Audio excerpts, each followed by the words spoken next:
Em nome do Pai, e do Filho, e do Espírito Santo. Amém.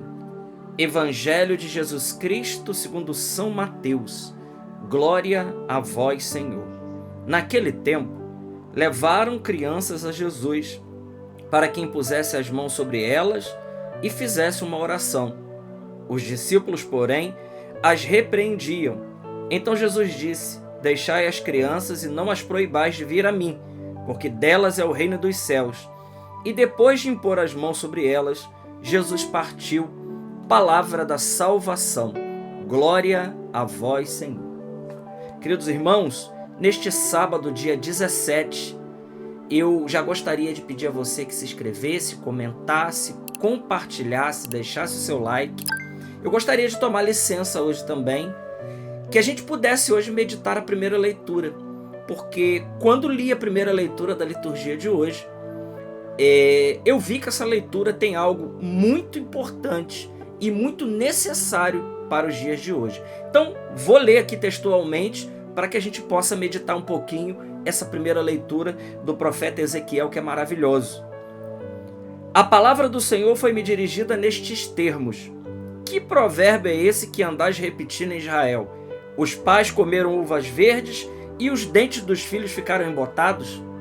Juro por minha vida, oráculo do Senhor Deus, já não haverá quem repita este provérbio em Israel. Todas as vidas me pertencem, tanto a vida do pai quanto a do filho são minhas. Aquele que pecar é que deve morrer.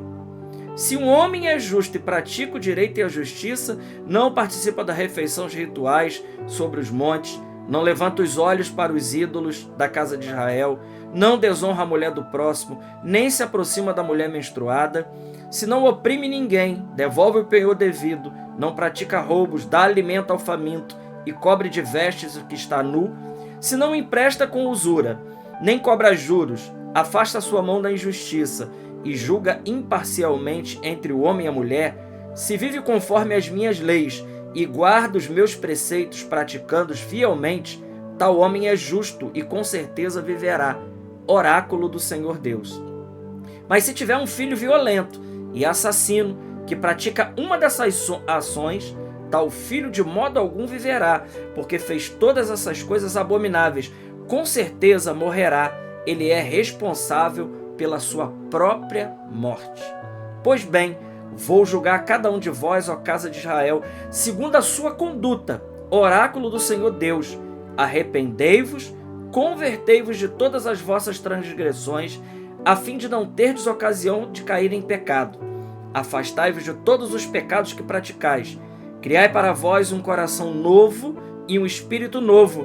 Por que haveis de morrer, ó casa de Israel? Pois eu não sinto prazer na morte de ninguém. Oráculo do Senhor Deus. Convertei-vos e vivereis. Palavra do Senhor.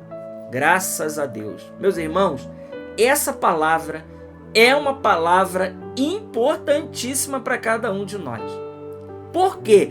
Porque ela fala da responsabilidade individual. O Senhor começa o texto dizendo: Que provérbio é esse que eu ouço? Os pais comeram uvas verdes e os filhos ficaram com os dentes embotados? O Senhor está dizendo para mim e está dizendo para você que a responsabilidade é individual. Nós ouvimos por muito tempo na igreja a gente dizer que o filho estava pagando pelo pecado do pai. Não, porque a família toda viveu isso.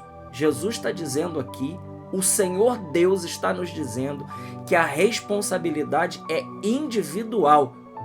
Então significa dizer o seguinte: é claro que o meio que a gente vive influencia e influencia demais na construção da nossa personalidade, que influencia demais na nossa vida, mas nós estamos diante de uma escolha, nós somos livres. Não importa se toda a sua família está no pecado, se você estiver vivendo em conversão, como diz a palavra de Deus, você se salvará por causa dos seus atos. Isso significa dizer algo, que o pecado dos pais não é o pecado dos filhos. Isso significa dizer uma outra coisa muito importante, que algumas pessoas às vezes esqueceram dentro do catolicismo, que o único pecado que é transmitido é o pecado original. O pecado pessoal, ele não é transmitido para nós. O único pecado que nós herdamos é o pecado original. Então, o pecado dos seus pais ou o pecado dos seus filhos não é o seu pecado. E cada um será julgado segundo as nossas ações. E isso é bonito, meus irmãos, porque isso nos livra de um outro problema, que é o vitimismo. Quantas pessoas vivendo essa realidade do vitimismo? Ah, mas porque porque fulano faz, porque a minha família é toda assim. Seja você diferente. Faça você a diferença. Seja diferente diante da sociedade, porque a palavra é muito clara. Jesus aqui, o Senhor Deus, ele está nos explicando aqui, se um homem é justo, ele pratica a justiça, ele anda nas minhas leis, ele vai ser julgado pelos seus atos, não pelos atos do outro. Nós não seremos julgados pelos atos das outras pessoas. Quando o Senhor nos pedir conta da administração da nossa vida, que é o negócio mais urgente e mais importante para a nossa vida, quando o Senhor nos pedir contas, meus irmãos, tenha certeza, Ele vai pedir contas da nossa administração, dos nossos atos, e não vai perguntar o que o outro fez. O outro acertará com Deus.